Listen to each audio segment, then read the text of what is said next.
Thank you for joining us for today's webinar, which we've entitled Professional Ethics and the Implications of Emerging Technology. It's a handful, and we look forward to spending the next hour with you talking through some of these emerging things and how they influence our profession and how we should think about things. My name is Mike Hoffner. I have the pleasure of serving as the managing partner here at McKonly Asbury, and joining me today in what has become an annual tradition to talk about ethics is my partner Janice, our Director of Assurance Services. Janice Snyder, welcome, and look forward to spending this time together. Would you like to say your hello? Sure. Thanks for joining us today. And Mike and I are excited. It's been more than a decade that we've been doing these presentations, so we hope you enjoy today's. So by way of introduction, McKonly Asbury is an accounting and business advisory firm with offices in Camp Hill, Lancaster, Bloomsburg, and Philadelphia.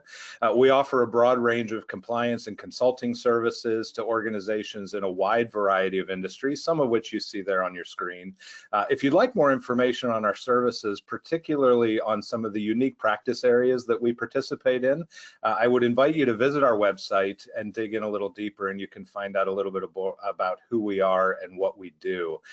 If you've joined us in our past webinars, we welcome you back. And if you haven't and managed to just stumble across today's webinar in an effort to chase those ethics credits I know we all need, please know and understand that we regularly offer webinars that feature a variety of topics, some very general in nature and broadly applicable, and some very industry specific and niche focused. And so we would invite you to check out the website, look for both past presentations as well as upcoming webinars so that you can participate in those and do more than just learn about ethics. You can round yourself out in a more wholesome way. And finally, our thought leadership, the slide in front of you now, we've revamped our thought leadership subscription process a little bit. It's called M&A Insights, and it's been revised to give our subscribers the opportunity to select in a little more granular nature which topics are most relevant to them. So we would invite you to subscribe, stay informed, choose the topics that you find of most interest and of most relevance. I will say, if you're uncomfortable, like many are, with clicking on the QR code, you can very easily navigate to our website at www.macpas.com, and you will find the link to subscribe there as well. But I should never guarantee that a QR code is safe, but I feel pretty good about the one that's on the screen in front of you. Janice? Great, thanks, Mike. So appreciate that introduction, and now to why you're here for your ethics CPE. So a brief overview of our agenda today. Of course, we're talking about how all of these things are impacted by emerging technologies. So we'll start with a few slides on the AICPA ethical frameworks. This is the Code of Professional Conduct. No, it has not changed in over a decade. So we get to keep talking about that, but hopefully we'll put a little different perspective on it as we're looking at it through the lens of AI and automation.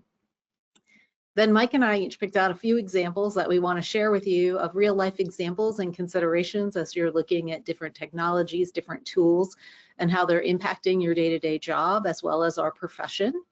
And then we'll move into some emerging ethical considerations, some of the questions you should be asking, some of the things you should be thinking about as you're looking at these technologies and implementing them within your organizations. And last, we'll try to leave a few minutes, although we do tend to talk a lot, right, Mike? We'll try to leave a few minutes for your questions. So if you can submit them through the question feature, we're happy to take those throughout the webinar. That will make it more interesting and more interactive. So we certainly do welcome that. So with that overview of our agenda, and hopefully everyone that wanted to join us to get their CPE has been able to, so please answer the polling question about, do you wish to receive CPE for attending today's webinar?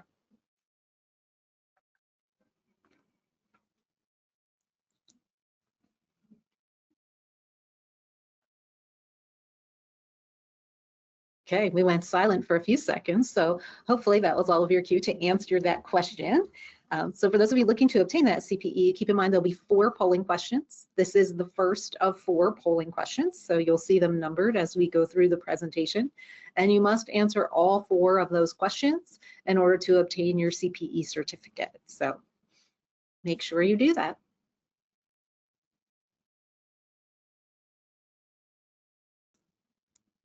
All right, there we go. Almost everybody wants to receive their CPE. That's great. We appreciate that. And we even appreciate more the ones who are here for the content to give them some food for thought and some things to think about as they move forward with these new technologies in their own organizations.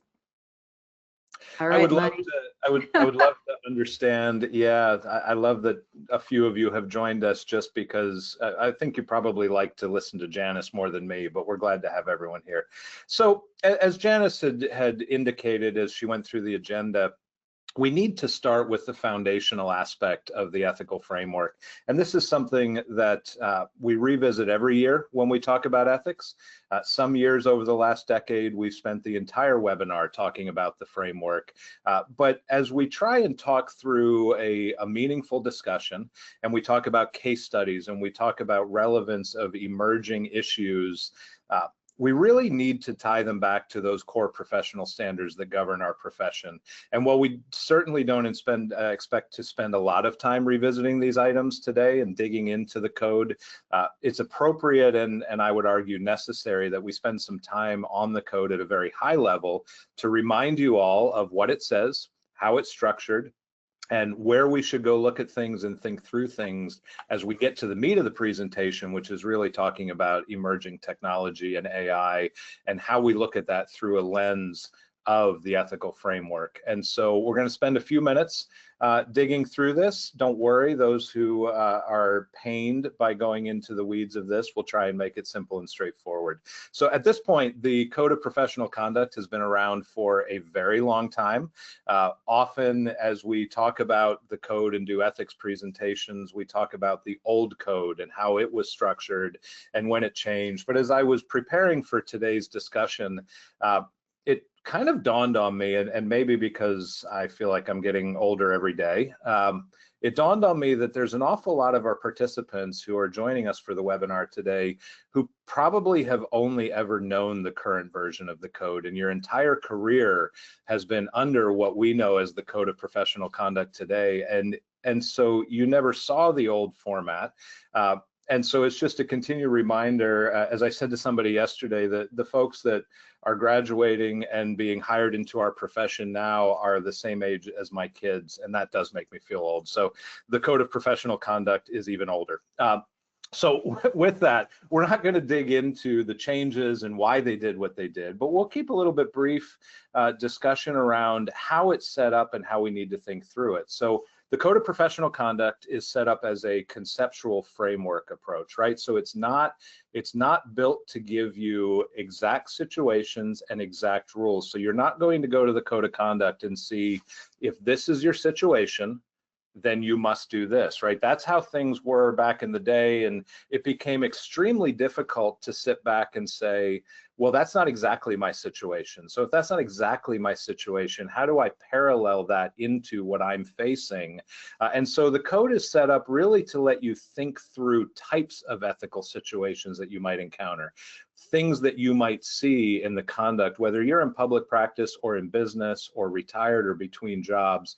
What might you see in the conduct of your business as a CPA?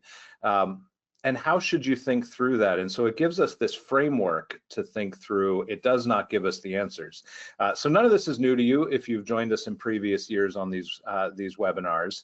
But there's a couple tools I want to remind you of. So one tool that is very important to think through is this conceptual framework tool that walks through the types of things that members in public practice should think about, the types of things that members in business should think about. There's also a toolkit out there for independents.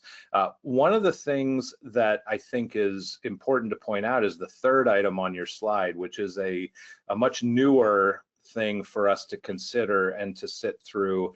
So the AICPA has over the years put out publications on ethics.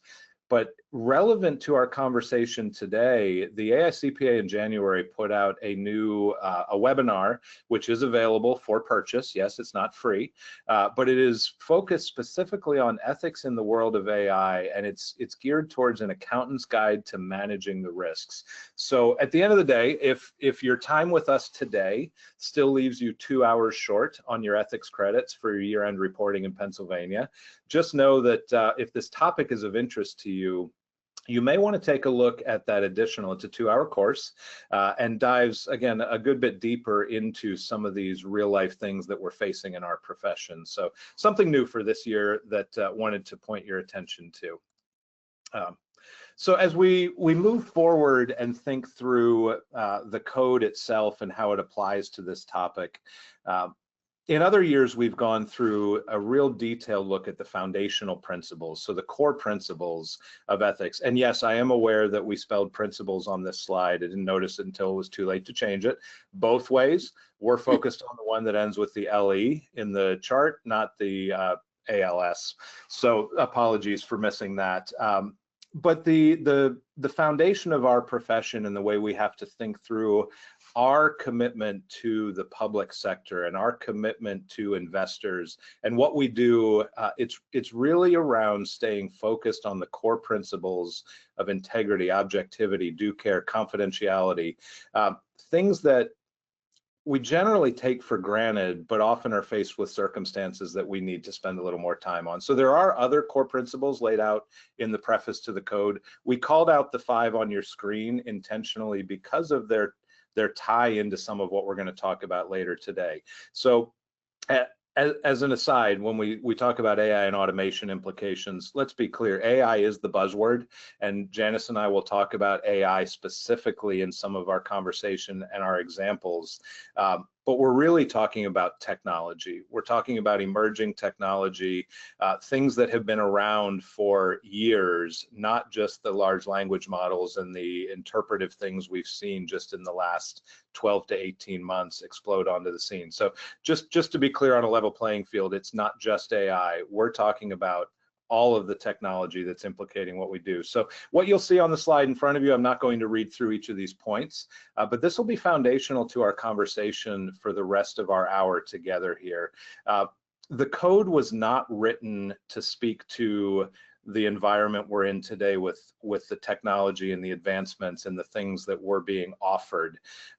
But rest assured that it is extremely relevant. And so while we're using learning bots and we're digging into cloud infrastructure and ChatGPT and how we can build models that will do work for us, all of the things that we've been talking about for a decade in these webinars is still extraordinarily relevant. We just have to think about it in a particular way. And so that's what we're going to talk about today. So Janice, anything to add before we continue through? No, I think you're right, Mike. As we talk about AI, I tend to use the word automation a little bit more. I think I see a lot more automation, but as we look at some of the examples of AI, we're using a lot more of it than we think. And you may say, I don't really use a lot of AI, but as we go through ways it's embedded in your daily life, I think you'll say, I'm probably using it a little more than I realize. So AI, automation, I think we might say them interchangeably. And one might argue, Janice, that whether you think you're using it, it is using you on a very I have to agree. And we will get into that in a little bit. So next in our journey through revisiting the framework is just looking at the thought process that's built into the ethical framework. So again, there is no, here's the situation, here's the answer. What's been built for us is a framework that says, here's how you think through these ethical dilemmas. So first step is to identify the threat. What is the dilemma? And I would argue that we always think about the big threats. We think about the obvious ones, the large things that we have to wrestle with. Should I or shouldn't I do this? But I would argue with everybody very clearly, there's a lot of little things that we should be and probably by nature are putting through this framework, but we don't stop and think about it.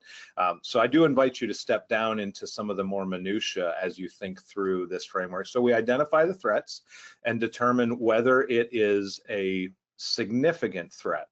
And if that significant threat, and we'll get into some examples specific to technology and AI a little bit later, but if that threat is something that we've identified as significant and worth paying attention to, and again, we always think about the big ones, but there's lots of them below that level that we really should be thinking through. If there's not a significant impact on that threat to what we're considering doing, then you're certainly permitted to proceed. If there is a significant threat, there is not a black and white, you must stop. The next step in this process is to say, what are the safeguards I can put in place to make sure that the threat I'm facing does not impair my independence, my objectivity, does not cause me to make a decision that I should not make because I put in checks and balances, right? So if I put the right checks and balances in place, even a significant threat, I can be allowed to proceed. We just have to make sure we take a good pause, and we'll talk a little bit later again we'll talk about documentation too. I also want to stress a couple times over the course of our conversation today that it's not just about putting the safeguards in place, it's making sure you can point to them and you have a record of them so that if your decision is ever questioned, if you're ever called to the carpet to talk through things, you remember why you said it was okay to do what you did. So the code goes into a lot more detail, and there's interpretations around it, around what those safeguards are. In a couple minutes, we'll talk about a few of them that we believe are relevant around AI and technology in your business and practice. But if you really want some good light reading this evening, go home and download the code and dig into what kinds of safeguards they lay out, because there's a good bit of language and documentation around the things you should be thinking of. That's what I did last night, Mike. I was reading the code. Did you? I don't believe that for a minute. So our final thoughts on the code before we move into that more granular discussion around the implications of technology and AI. I want to talk a little bit about some specific threats that have been identified in the framework. We included, again, as a reminder, we've talked about this before. This has not changed in years. And so we're not going to do a deep dive into the 7 identified threats in the code, but this is a preface to some of the specific discussions we're about to have. So we're going to go through at a not even 30,000 foot, 45,000 foot view of the 7 threats. So you have them lodged in the back of your mind before we launch into the rest of our discussion. So the adverse interest threat.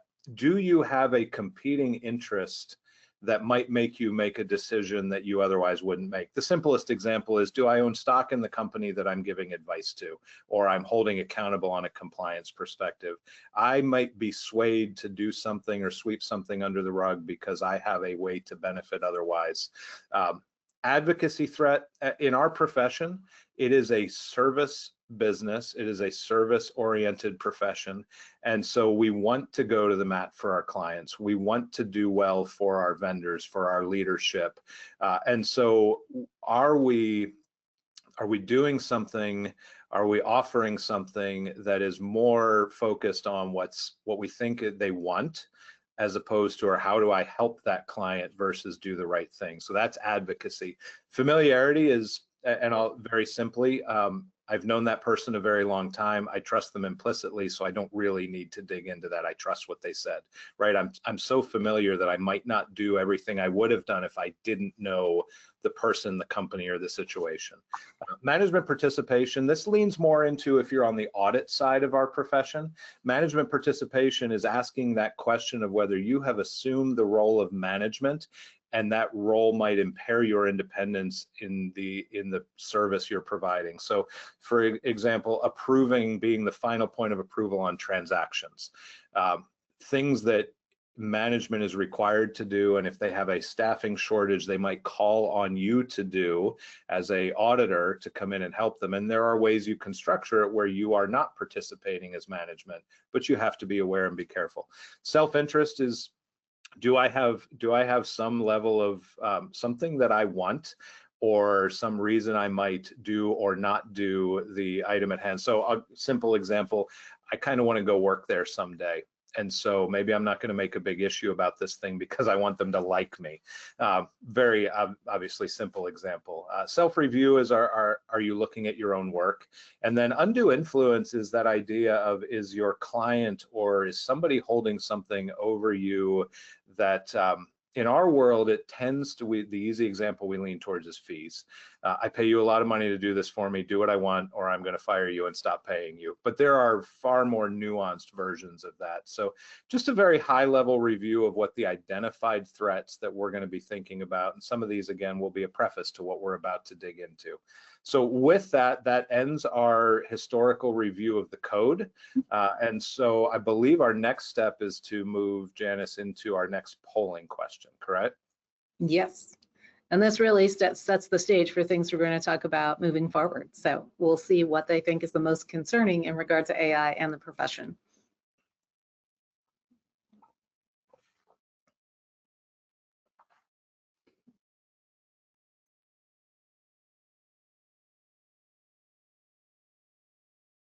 Like, I know we've done entire webinars on the 7 threats. So that was a very quick high-level overview. So hopefully we can appreciate that so we can move more into talking about AI and the implications. But we've now set the stage. I was afraid that you were going to make me say algorithmic bias multiple times during this presentation. I'm glad that's not the case. I think that's on some of my slides. So we'll see that coming up. But now I won't say it because you already did. Well, I'd get it wrong if I had to say it a second time.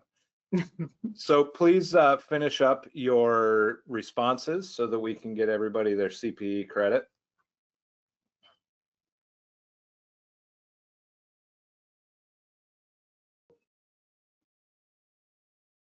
Nice.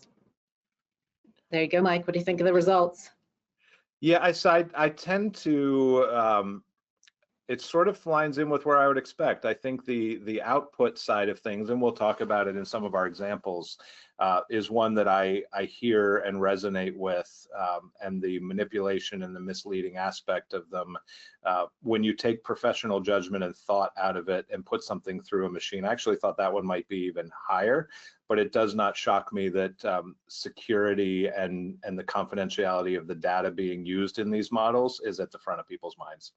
Mm-hmm. All right, so now we're going to start transitioning some of the things in the code of conduct. You'll see the references there. I know you're all very disappointed that we're not bringing it up and going through every paragraph, but we are references. But an interesting thing, I used some AI to search some of these things, get some outlines, look at some data, but I checked every one of these references. I thought they made sense, but I went and looked them up, made sure that they were accurate. So putting some checks and balances there as we think of the ethical challenges introduced by AI. So are you confident in the information coming out of that? So it is important to look at these different standards like objectivity. So do you understand the bias going into the algorithm, into the systems? Do you really understand what you're using, particularly if it's a software you're using internally, or you're using it to analyze trends or market data or whatever that may be, or the history of what you purchased that item at? Some of these are very straightforward data or data automation because you've set up dashboards or you're using Power BI. Or you may actually have it thinking, quote unquote, but predicting data in the future and using different models. So are you really thinking through and challenging? Are you being objective? Are you thinking in an independent way with the information that's coming out of that? And are you keeping that skeptical and questioning state of mind as you're looking at all of these, the programs, data, the tools, whatever it is that you're using to assist you in your day-to-day jobs? The second one there to think about is data privacy and risks, and making sure you're not breaching any confidentiality. Whether you're working for a company, there's a lot of confidential information inside that organization and to varying degrees and various levels. But also, we serve lots of clients, so we have access to lots of confidential data. So how can you be certain that what you're putting into different programs, software, and tools is remaining confidential and you're protecting the privacy of that data? The next one there is thinking through integrity, but are you sure you understand how this software is making decisions and what it's coming back to you with? I think a lot of times we need to be saying, are we maintaining the broader public confidence in the profession?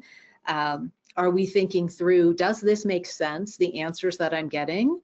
Because sometimes you put something into an AI tool or your software or technology and you say, I don't think that answer makes sense. And sometimes it doesn't. Sometimes there's a bad data point.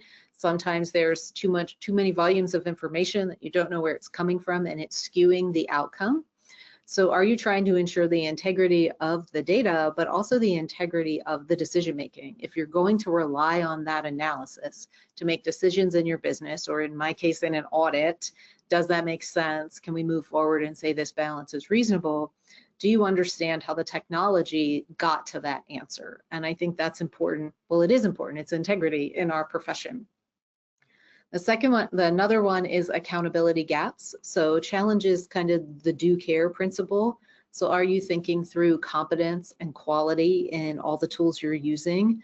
And I have examples where we can do all kinds of technical research, and a lot of people start with an online tool where they start with saying, hey, what does Google have to say? ChatGPT, Microsoft Copilot, and it can lead you down a path that may or may not be the right path. So I'll share a specific example later where sometimes it just gives you the wrong answer, and you have to make sure you understand where it's coming from and whether or not you can rely on the information coming out of the tools. So certainly do care, something to keep in mind. And the other one, job displacement. So what if you don't want to implement a technology, or you're not comfortable with a tool because you're worried about losing your job, or someone else is going to lose their job? So do you understand the scope and nature of the services that technology and that tool is helping you to provide, whether it's internal to your organization or external to other organizations? So, and I think that job displacement one is an ethical one we all have to think about. I can hardly read an article where they don't say a lot of the accounting profession is going to be replaced by AI or technology. I think that there's a tiny bit of that that's true, because it's going to automate a lot of what we're doing and potentially help us make decisions faster, but it's going to shift the job to the controls, the frameworks, the monitoring, the skepticism of going, where did this come from, and how do I rely on it, and how do I check that data, and do I understand how this works? So I think the jobs may change a little bit, but I certainly don't think our accounting professionals or anything there is going away.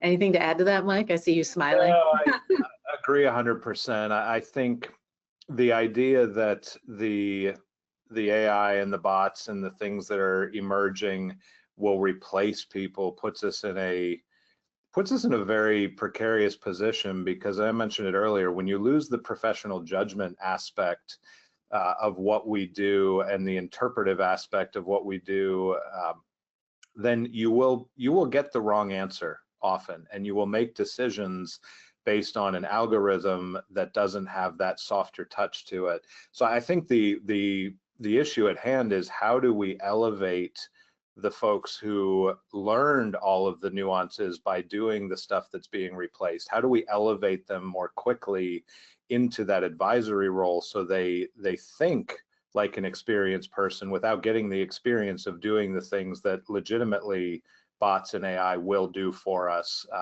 So it's a significant shift in our profession, but it will not replace people. It will make them more valuable to the people they work with. And the companies that figure out how to train and develop that skill set, they're the ones who are going to thrive. Yeah. All right, ethical framework. Mike talked about threats. We said there's safeguards. We skipped over them. There's some of them here as safeguards that you can put in place of conducting regular audits of your AI systems. So are you looking at the competency of those systems, the quality of those systems? Are you able to check it and check the output from those systems? Can you ensure the explainability and transparency of the information coming out of them? You know, when you start, a lot of people say start small, start with baby steps so that you can test certain aspects. Does this make sense? And now, does that make sense? So now you add more variables and more data, and you automate more things so you can build that to a larger scale, but you still have to be able to explain the outcomes and have transparency in how that product is working throughout the process, so that you can maintain your integrity. And then you have to train your accountants in AI ethics and data literacy.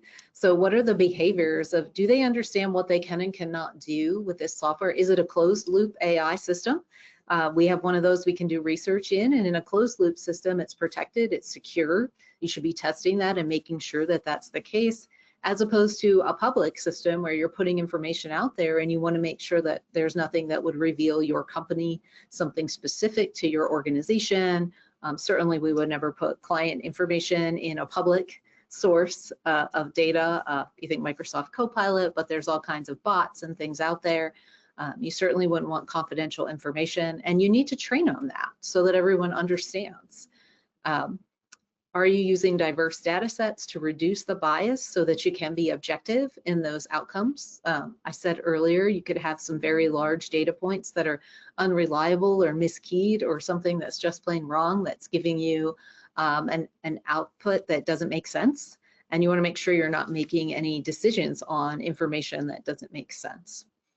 And the last one on this slide is establishing clear accountability frameworks as part of your due care. So it's kind of easy. You could almost just skip right over that. But there are a lot of really good frameworks out there that can really help you think through. I think one of the better ones, the GAO has a really good, the Government Accountability Office framework out there. It breaks it down. There's a short summary into some of the governance principles where you want to look at your goals, roles and responsibilities, and values surrounding your AI and your technology. Then they want you to look at the data. So what is the sources of the data that you're using? Is that data reliable? Is there bias in that data? So it's covering a lot of these other things you see here as safeguards. The third thing that they look at is performance. So what are the metrics? What is the output? And what is the human supervision and oversight of those outputs?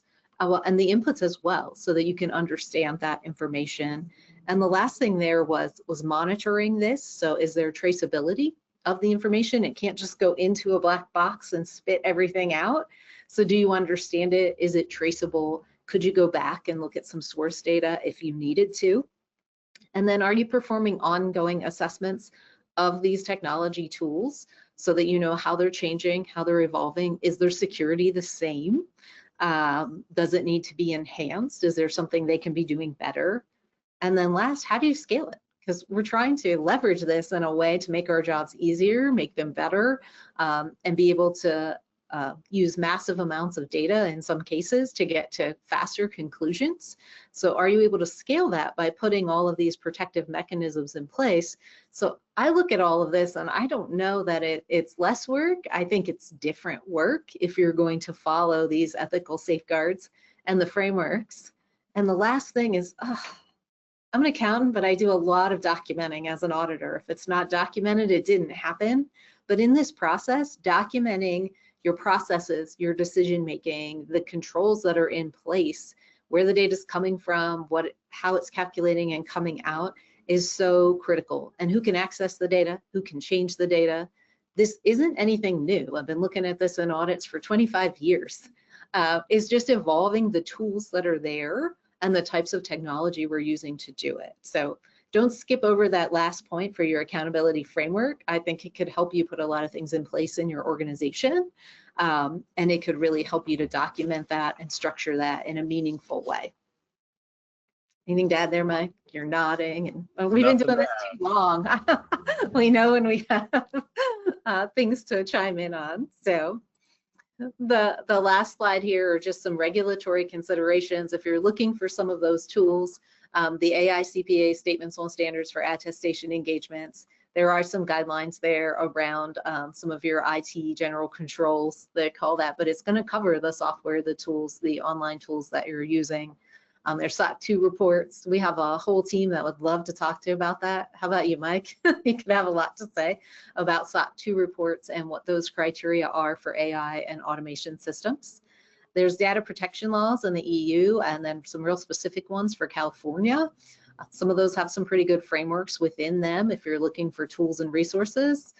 If you don't have to follow all of that, that's wonderful. Some of these can be incredibly burdensome, but it is some really good food for thought and things you can consider for your organization. And last, the SEC and PCAOB have some guidance out there called AI and financial reporting and the audit. So that's probably more unique to myself and my role doing a lot of audits. The one I did not put on the slide, I already mentioned, was the GAO's AI and ethics accountability framework. So that's a great tool as well. So we are moving right along to get into some real life examples. Mike and I each have ones we want to share, but I just wanted to take a moment and pause. And it can be easy to say, and sometimes I like to think, yeah, I use a few tools at work, but I don't really use a lot of AI or automation in my life. And then I was like, wait a second, I do lots of e-commerce.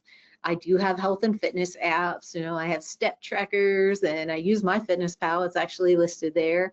There's email spam filters out there, voice recognition and dictation. I do the talk to text all the time.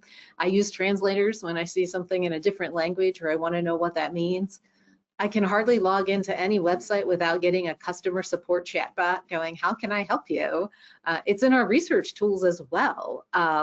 So you may want to say, hey, I don't use a whole lot of this. I admit I was at a conference in Arizona and lots of people were driving around in the Waymos. So you order your driverless car. I wasn't quite adventurous enough to jump into a driverless car yet.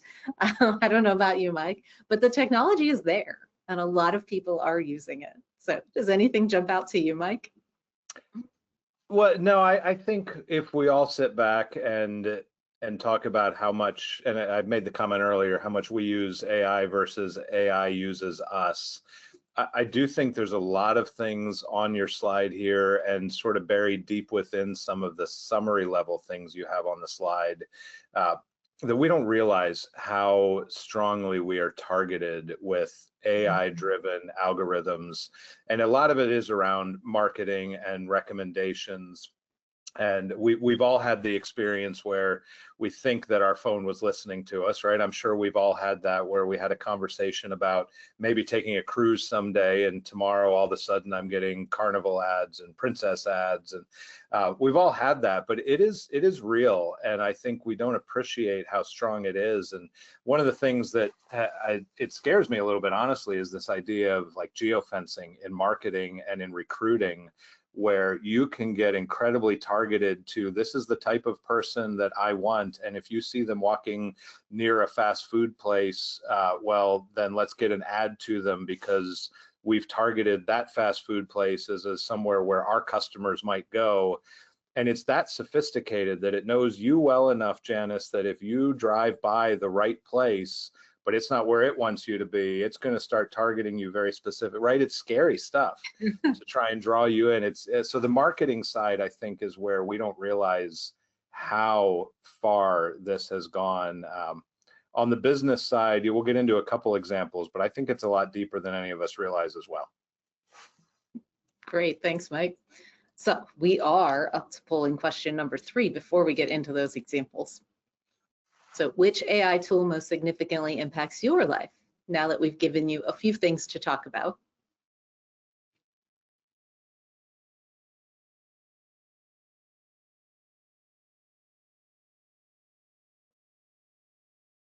All right, Mike, do you have an answer to this one? Or what do you think our audience is going to say? Honestly, if the question is about what most significantly impacts my life, I have to go with email spam filters because there's probably 1,000 emails in my spam filter for every 50 that make it to my inbox, and I think of how many make it to my inbox. So yeah, that's probably the one that I'm most joyous about. But I already talked about the personalized recommendations aspect, and really, why do I want to buy that car? Well, the algorithm told me that that's the car I want.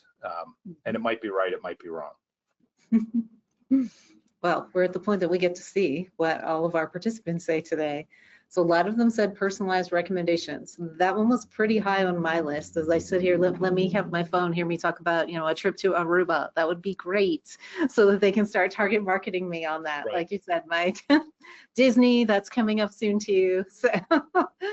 So yeah, those personalized recommendations, I can definitely relate to that. So Mike, I'm going to let you get us started with our first 2 examples here as we tie these into the code of conduct. Yes. I know, ethics. So here we are, 40 minutes into our hour, and we're finally getting to the fun stuff. But no, we're not going to spend, in other webinars, we've done really exhaustive studies on case studies, and we've spent most of our time on just a few nuanced things. The point of these next few slides is to get you thinking about real life things that you're facing as a licensed professional seeking CPE credits around ethics. And we want you thinking about scenarios that you're probably facing now or will be in the near future, and what kinds of things you should be thinking about. So we'll go through them at a fairly good pace. So the first one is around AI-assisted audits, and it's not just audits. It is AI assisted and bot assisted transaction flagging. It's analysis of reconciliations, right? There's a lot of tools out there that CPAs use both in public practice doing audits, in bookkeeping and internal financial reporting that are built to flag anomalies, point them out to us so that we can go fix the anomalies. So now instead of looking at 1,000 transactions, I only really need to concern myself as a professional with the 3 that the bot said are worth looking at. And so what is the risk? The risk there is that we become very reliant on the outputs, and over time our skepticism starts to really scale back. And so from a self-review perspective, if it's looking at our financial statements and calling out the things that might be wrong, and it's never calling anything out, I get very comfortable that the work I did to create the financial statements must be right. If it's transaction flagging, I get very comfortable that everything's working fine and my team's putting everything into the system correctly and it's coding everything correctly. And we start to really drop our guard. And I think of it, Janice, you mentioned self-driving cars and that autonomous vehicle mindset. Do we get to a point as drivers where we get so comfortable with being in self-driving cars down the road that we forget how to be alert and react when something goes wrong? And that same thing can happen in our finance processes. And so when we get too comfortable, we stop looking at things and we trust what's coming out of the system, but we haven't dug in to what the system is doing and what it's looking at. And so one of the safeguards to really think through as you're using those tools is, how do you build an independent review? Is it an internal audit process? Is it a sampling? Is it a reperformance? Do I get a second tool to test things on occasion? There's a lot of things you can do, but at the end of the day, the human looking at the output is going to be the best way to identify whether the output is correct or not. How often do you do that? I've often seen implementations of new tools where somebody says, I'm going to reperform 100% in the first quarter, and if it's all good and I feel good about it, I'm going to reperform 50% in the second quarter and 25% in the third quarter, and by third quarter I feel really good, and so I'm going to stop testing it. So the thing to ask yourself is, how often do I have to go back and continue those audits? Is it every quarter? How many every quarter? How many every month, to make sure that we're getting the right answer? And so from a documentation, I've mentioned it at the beginning. Janice has touched on documentation. We'll come back to it again here. When you are relying on a tool, when you're relying on a product, a software to tell you whether things are right or wrong, and you then make decisions based on those financial statements, your investors make decisions, your bank makes decisions based on those financial statements, and the algorithm was wrong, and you have no validation or verification that you were doing all the right things to make sure it was correct, it's your fault anyway. But it really becomes your fault that what you gave the bank or the investor is wrong, when you can't even tell the investor or the bank that you were trying to make sure it was right. So at the end of the day, we own our financial statements. Whether the algorithm's right or wrong, they're ours. But if I've at least tested it and validated on an ongoing and regular basis, I can defend my actions as a licensed professional. So I would invite you to think, the questions at the bottom: where does your organization rely on automation? What do you rely on it to accomplish? And are you ensuring the objectivity around the outputs from that? And did you become too comfortable when you rolled it out 2 years ago to the point where maybe you're not anymore? So that's the question to ask yourself coming out of this example. I think that ongoing monitoring is the hardest part, because you're like, I've tested it, and you're all nervous in the beginning, and you're testing, hopefully, and you want to make sure it's right. But then when do you come back, and how often, and say, how do I know it's still right? And at some point, I become so comfortable that my car is going to keep me between the yellow lines that I stop watching the yellow lines, and then it doesn't work, right? So that's the stuff we have to think about. We get complacent. It's human nature, and so it is a discipline to make sure that doesn't happen. So our next example is leaning more into the technology in general side, not just the AI aspect.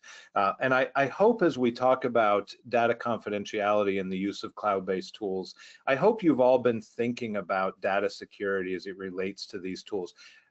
They have been part of our lives for years. Decades in some cases, as things started to move to the cloud a very long time ago. And so I think we've all processed and thought about data security, but our challenge in today's conversation around ethics, it is an ethics CPE, not data security CPE, is have you thought about the use of those tools from an ethical perspective? And so let's talk about that due care aspect. You've been entrusted with data, whether it's your client's data, your corporate data. You've been entrusted with data and you have chosen, I would wager that virtually everybody on this call has chosen in some ways to use cloud-based products, whether it's data storage, data processing. You are using cloud-based tools. Everybody does it. We all use them. They've made our lives easier. It's made upgrades easier. And we think about all the risk points around that.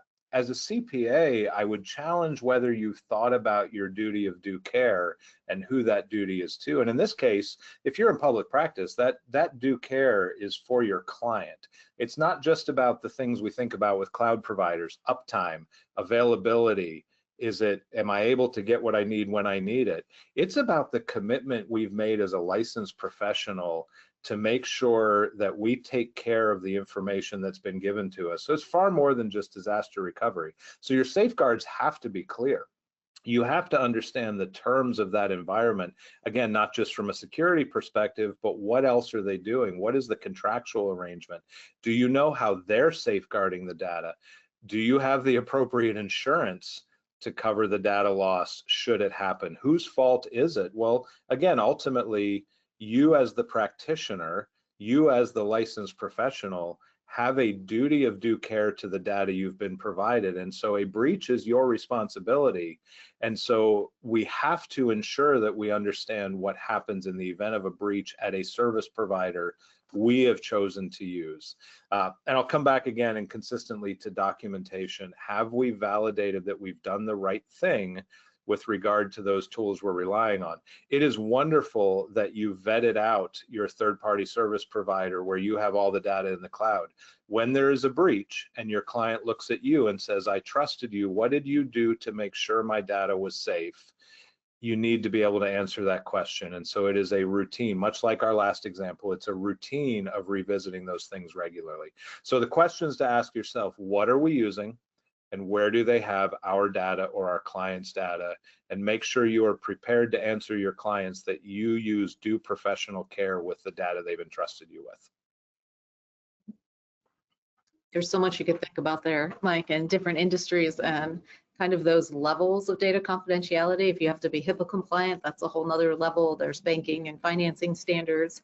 But no matter what organization you're in, you need to protect that data. I mean, payroll data is pretty confidential anywhere, but also that personal information or personal health information that your organization may have, regardless of the industry you're in. Yeah. All right. So I'm going to talk a little bit here about an advocacy threat. So you work for this company, you're the CPA, maybe you're the CFO, controller, treasurer, accounting manager, whatever your role is, but you're going out and you're researching a software to help with your budgeting process, forecasting process, whatever that may be, that's going to give you good predictive numbers so that you can look forward in the organization. And you're very excited about this, you're invested in this, you've done your research, you've brought multiple companies to the table, you've done your RFPs, you've looked at their controls and security, and you are very invested in the success of this and you're very excited about it. So now you're acting as an advocate because your reputation's on the line, but you have to ensure as you go through that whole process that you're not impairing your objectivity. It's still your job to question, to be skeptical, to say, how do I know that information is accurate? How do I know what's coming out of this system? How do I know this is going to give us good information to run our business? But I can see how someone could get really excited and really want to advocate for the front runner. You probably developed a really strong relationship with them, or you even bring them on. And after you do that, and as you're implementing, you start to see concerns, or even after the fact, down the road, there's some anomalies in the data, and you're just not sure you can rely on it, you have to step back and make sure you're still being objective, making sure you're understanding the controls. I mean, looking at the safeguards, like do other individuals still think this is a good tool? Are we checking it? Are we testing it? And am I willing to maintain my objectivity to say, you know what, this may not be the best tool, or this tool isn't the right one for our organization as we move forward. And I think that would be a really difficult spot to be in, but we need to be thinking that way, because some tools work and some don't. And I even think internally, go to research something, someone plugs it into Google or Microsoft Copilot or ChatGPT, and I was trying to look up a really specific technical issue on parent-only accounting and a consolidation. None of you care pretty much about this. And it's pretty rare, and there's not good guidance out there on it, because you're not supposed to have standalone parent-only financials, but there's rare exceptions. So the details don't matter, but I put a lot into different search tools, and I got a lot of the same answers. And I started asking it different tools for the technical guidance on how they got there and where they found it. And I had many different tools start to cite references of the codification, so of our professional standards that don't exist.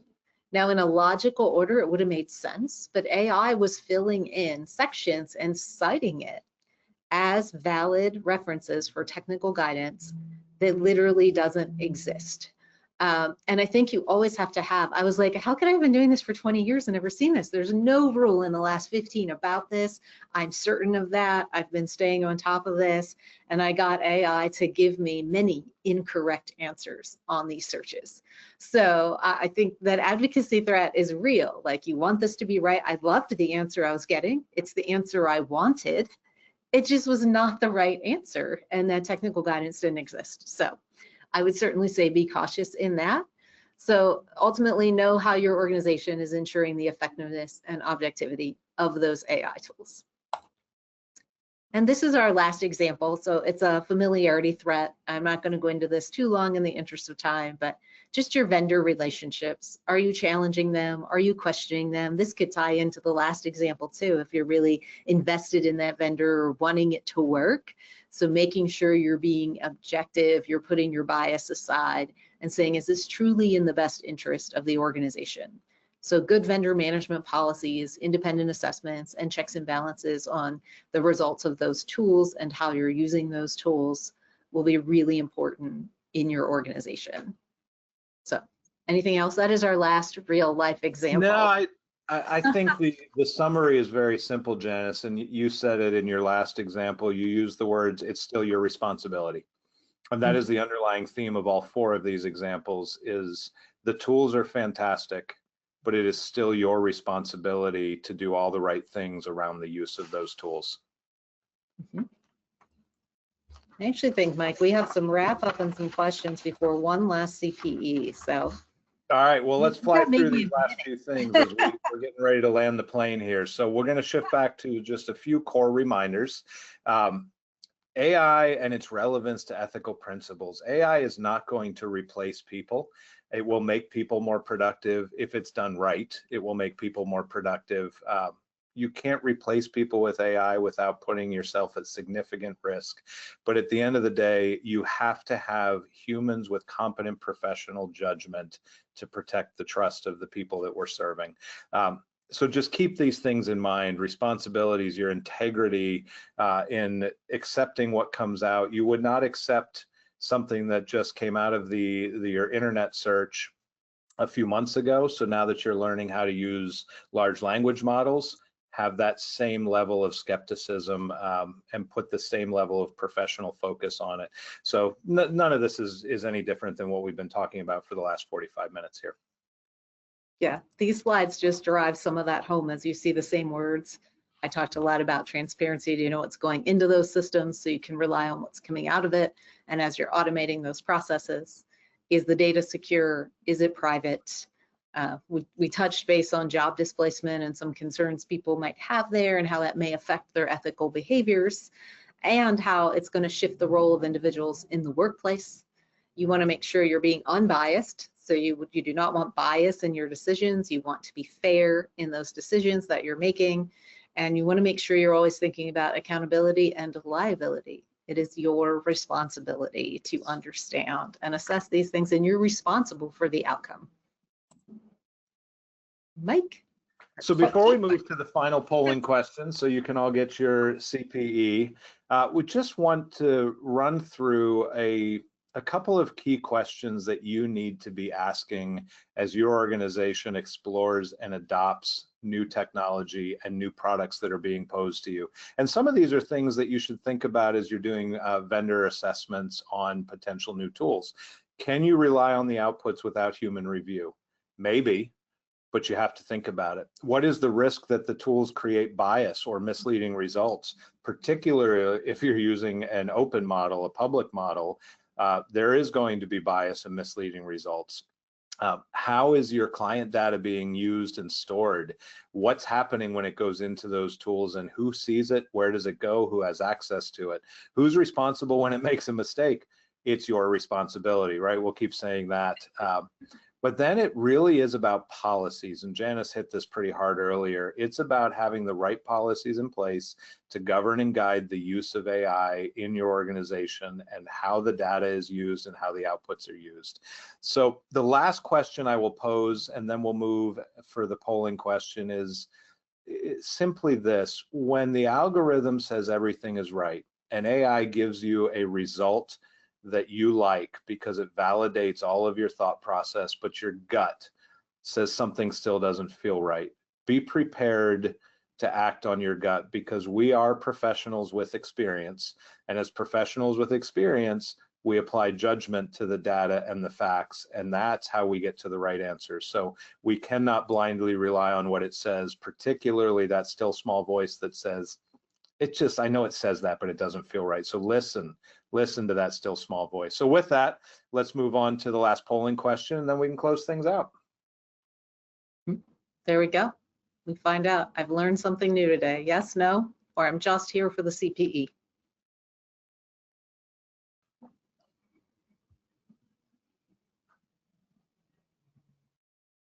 I'd like to think we're going to get a lot of yeses, Mike, but we could just get I'm here for the CPE. So I'm not offended either way.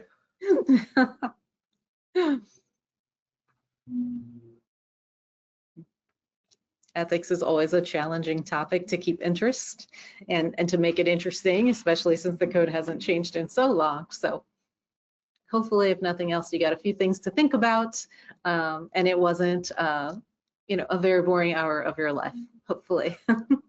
Hopefully, fingers crossed. It's so important, but it's so not. With that, you swayed most of the people to say yes, so we appreciate that. I like it. I think that was my commentary. Right.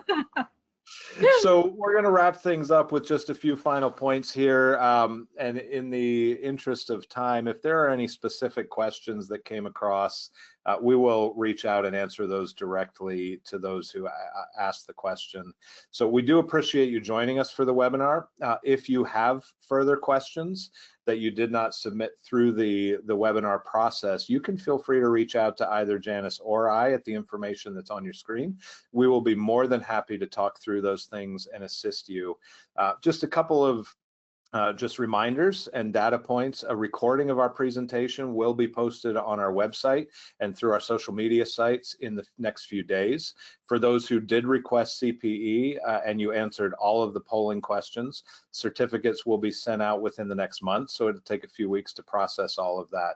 So just keep that in the back of your mind and keep an eye out for those certificates. So what do we have ahead of us? I mentioned when we kick things off that we have regular webinars. So we do have one coming up at the end of the month that is currently open for registration, taking place on October 30th, which will really provide business owners and executives with tips on preparing for a smooth year end, both from a financial statement perspective, internal financial statements, and for tax prep.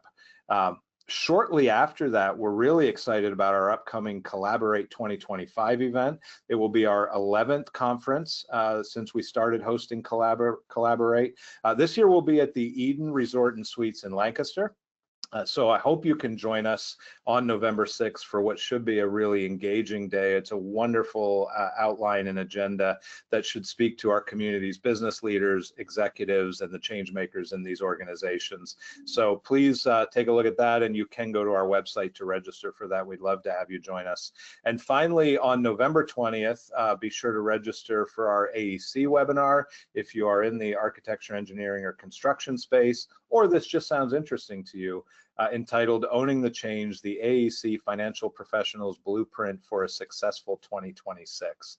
So with that, we appreciate you joining us. Thank you, and I hope you have a wonderful rest of your day. Thanks so much.